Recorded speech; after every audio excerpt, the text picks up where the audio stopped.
I read where you said, boxing helped save my life. What'd you mean by that?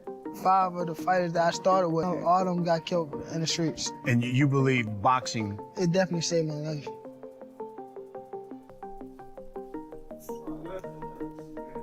I just know that he's not the same person that we seen the last time we seen him in the ring. Been through a lot of stuff. Watching him making the transition, coming from being incarcerated to now, and dealing with courts, dealing with that type of stuff, because that's a trauma and a half for you if you ever been through that type of stuff. Because in boxing, anything can happen. That's like this fight. It's a different type of fight. Anything can happen, you know? But it's going to be a great fight. It's going to be a fight. Someone in his prime, he's hungry, you know what I mean? He's not someone that's like a walking duck, you know what I mean? He's someone he's coming to win. You know what I mean? He got that mentality that he want to win. Like he's a great opponent. Everybody. So he's seen like me put people out. He's seen me beat the hell out of people. So when we spar, me being me, I rushed him because I knew he was scared, and I wound up getting caught with his best punch is his left hand. And once he caught me with the left hand, that's when I... Why he hold me? Why he hold me? Get up off him. Get up off him. You say, no, get up off him. That's why I say to him, I'm asking him a question, though. Why is he holding you, Damari? I was looking at It's looking bad today. That's how it's looking. Cool gonna break some shit. And if he don't break some shit, we're gonna beat the out of his shit. Over and oh, nice. Oh, kill him in the We don't care who it is. We have no friend. Shakur, if his cousin get in the ring, he gonna get the smoke. If his brother get in the ring, he gonna get the smoke. We have no friend. Strictly business. Step. What if the biggest twist in Gervonta, Tank Davis's next chapter has nothing to do with Shakur Stevenson and everything to do with the people standing behind him? Because just when boxing fans thought they had finally figured out the Tank Davis story, the script suddenly flipped. The old names started resurfacing, the trainer rumors started flying, and now the entire comeback narrative looks a lot more complicated than anybody expected. You won't believe how quickly this went from Tank is preparing for another fight to wait a minute. You first said that? A father. Father. And then he's one of the guys that held a lot of this, like, this whole family together. Him with Kenny, but for sure, like, them two, they held the whole camp together, for sure. Wouldn't be here without him? Would you say that? Without Calvin? Yeah, I probably wouldn't be there. Just off of the fact of when I was coming to the gym, I was getting that love that I ain't have at home type stuff. So it was always like, Calvin, saying I walked through the gym, Calvin, like, looking for him type stuff. He told me he used to come to the gym and you'd be outside, sleep in front of the gym, in front of the door. Yeah, I used to run from I go to school, and then from school, I go straight to the gym, don't tell my grandma or nothing. Just go straight to the gym. And the gym was closed. The gym didn't even, I used to get out of school probably 3 o'clock, and the gym didn't open till like 4:30. I'd just be outside just sleeping on the front of the gym, just waiting. Police grabbed me before, like, get up. I think I'm just out here just grab me, like, what you doing out here? I'm waiting on it. Who exactly is in Tank's corner? Because on one side, you have Shakur Stevenson confidently talking about the biggest fights, openly mentioning Tank and Devin Haney, and basically saying the era of waiting around is over. On the other side, you have Tank Davis, the superstar who has spent years building an aura around himself, where every move becomes a headline and every social media exchange becomes a storyline. More focused, like, more like, I think my focus probably a little bit more stronger than, because I know what I'm up against. You know what I mean? You know how, like, there ain't time to play. You know what I mean? Straight to it. That's why today that I was trying to get like straight to the point. You know, as athletes, we understand that. For real. Like when you know you got something like a big task in front of you, you don't really want to play with it because you don't want to have that like. At the end of the day, like I know I could have did better. Right, no doubt. You know what I mean? You know you could have did better. None of this matters. The fight matters. Yeah, exactly. Sure. Basketball season is entering its final stage. And every potential matchup turns into a full-blown boxing soap opera. Then, boom, the Calvin Ford storyline comes crashing back into the picture. Now, before we go any further, let's make one thing clear. This is entertainment commentary based on public discussions, reports, and online speculation, not a claim that every rumor floating around is true. But if even half of the conversations surrounding Tank's next move are accurate, then the real drama may be happening far away from the bright lights of fight night. It's just about like figuring your opponent out, just any little thing, just any little thing, like just how he react off of stuff, like his movement, like his feedback, like what is he coming straight back or he like more like sure, stuff like that. Fill him out. Everything, just everything, even like the face off, like how we would just walk up to each other, like me just like looking at his arms, see how long his arms is, like how tall he is. I didn't even know he was that tall. I mean, that short. I mean, well, he's not short, but he's not that much taller than me. Right. You know what I mean? So, I mean, because Tank recently spoke about Calvin Ford in a way that instantly made fans stop scrolling. He didn't simply talk about a trainer. He described Ford as something much deeper, a father figure, a mentor, and one of the people who helped hold his entire boxing family together. And this is where the story takes its first massive turn. Because while fans were busy arguing about who would win between Tank and Shakur, Tank was talking about the man who helped shape him long before he became one of boxing's biggest stars. Think about that for a second. The right deal for me because obviously, you know, they got the big money behind them. Also, they ready to put me in the biggest fights possible. And I just feel like it's that time in my career. I feel like now it's like we're ready to fight the biggest fights and fight the best fighters and see who is who.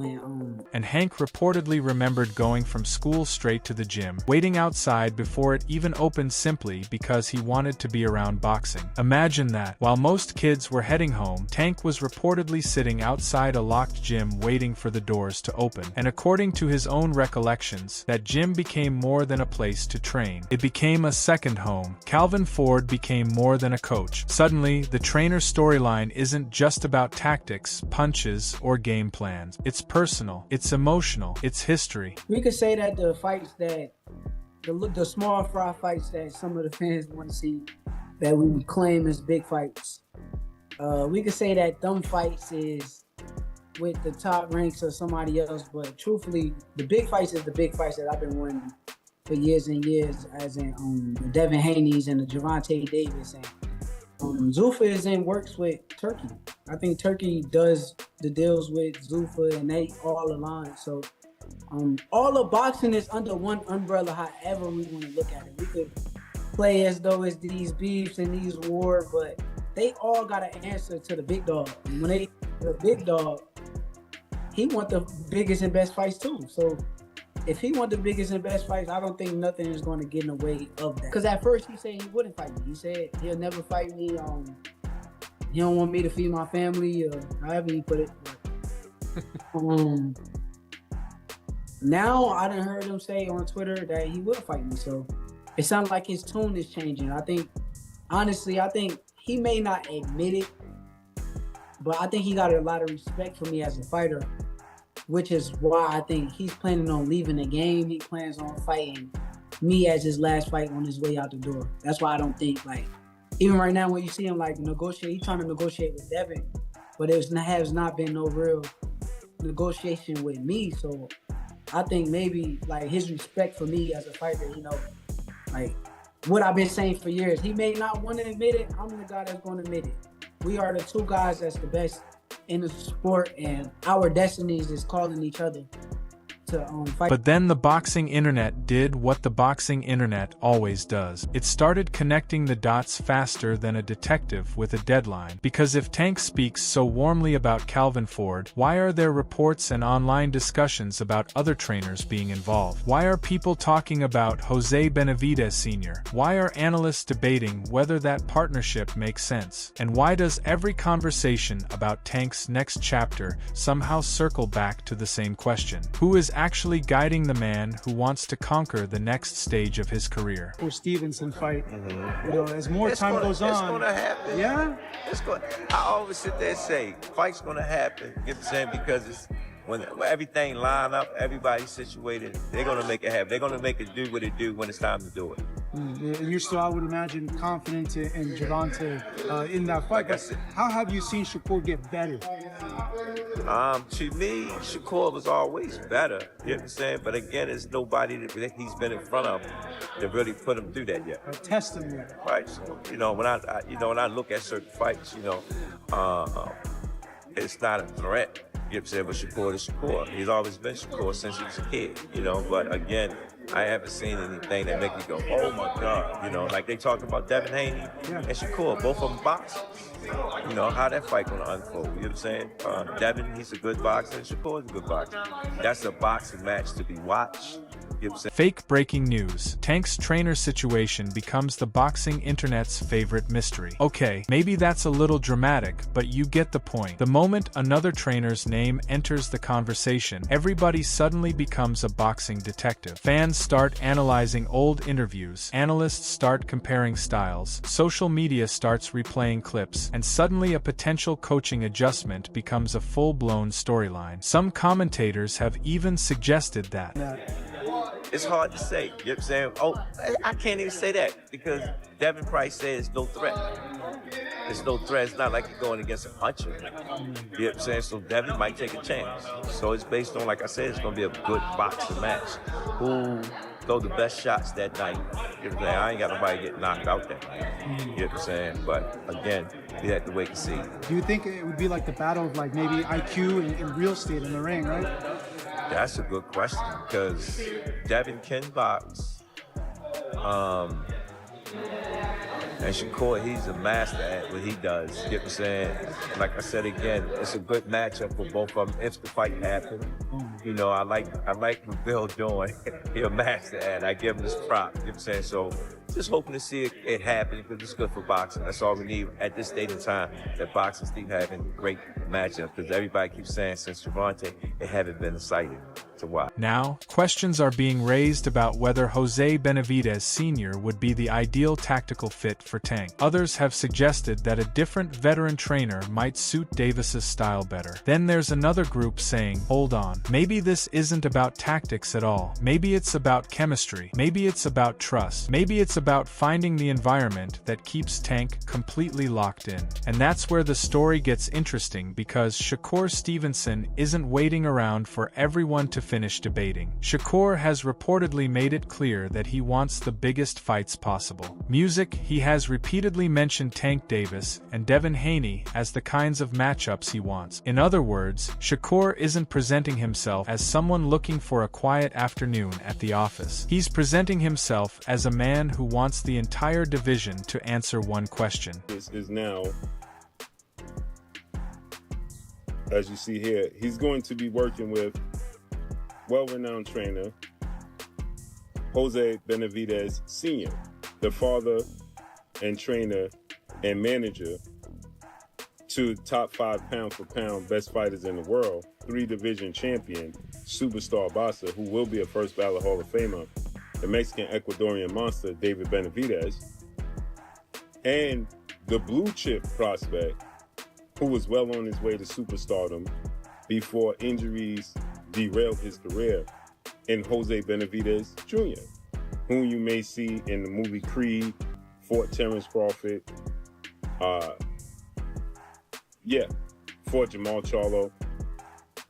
So Jose Benavidez. Who is actually the best? According to Shakur's public comments, the Zuffa boxing era represents a chance to make those fights happen. He has talked about the financial backing, the ambition, and the possibility of putting elite fighters in the same ring, and now you have this fascinating collision of narrative. Tank is reportedly entering a new chapter. Shakur is openly demanding the biggest challenges. Devin Haney is sitting somewhere in the middle of this triangle. And the fans? The fans are basically sitting courtside at the world's most chaotic boxing family reunion. But wait, because here's the first twist. What if Tank and Shakur aren't actually the real story? What if the bigger story is the battle over who controls the direction of the lightweight and junior welterweight divisions? Stay with me because this is where the speculation gets spicy. Shakur has suggested that the biggest fights are the ones fans have been waiting for, not necessarily the smaller matchups that promoters might prefer to build first. Tank, meanwhile, has become one of boxing's biggest attractions by moving at his own pace, choosing his moments, and turning every appearance into an event.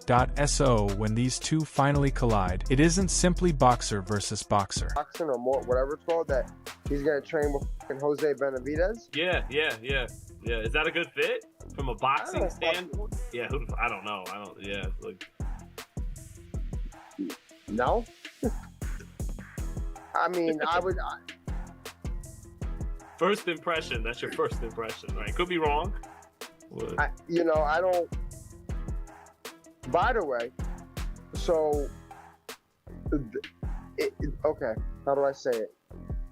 It's a thing. It's two completely different approaches to boxing stardom crashing into each other. Shakur's message is essentially, prove it against the best. Tank's entire career has been built around the idea that when the bell rings, the answer comes inside the ring, and that's why this matchup carries so much electricity. But then Calvin Ford enters the conversation again, and suddenly the old guard is talking. Ford has reportedly expressed confidence that the Tank-Shakur fight will eventually happen when the timing and business align. That statement might sound harmless until you realize what it implies. It suggests that the fight isn't necessarily about whether it happens, but when everything behind the scenes finally lines up, and that's a huge difference because boxing fans have been conditioned to hear, the fight will happen, and immediately translate it into, the fight is happening next. Those are not the same thing. Not even close. In boxing, eventually, can mean next month, next year, or sometime after three other fighters have changed divisions, retired, returned, and started a podcast. That's why fans are watching every move so closely. Then Ford reportedly offered another interesting assessment. Shakur is talented, technically gifted, and highly skilled. But in his opinion, he hasn't yet faced the kind of opponent who truly forces him into uncomfortable territory. Now, that's not a prediction of failure. It's a challenge, and it creates another question.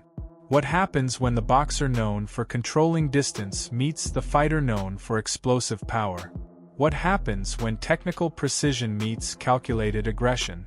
What happens when the guy who believes he can outthink you meets the guy who believes he can change the entire fight with one moment? That's the matchup fans can't stop talking about. But then plot twist number 2 arrives, and the conversation suddenly shifts to Devin Haney.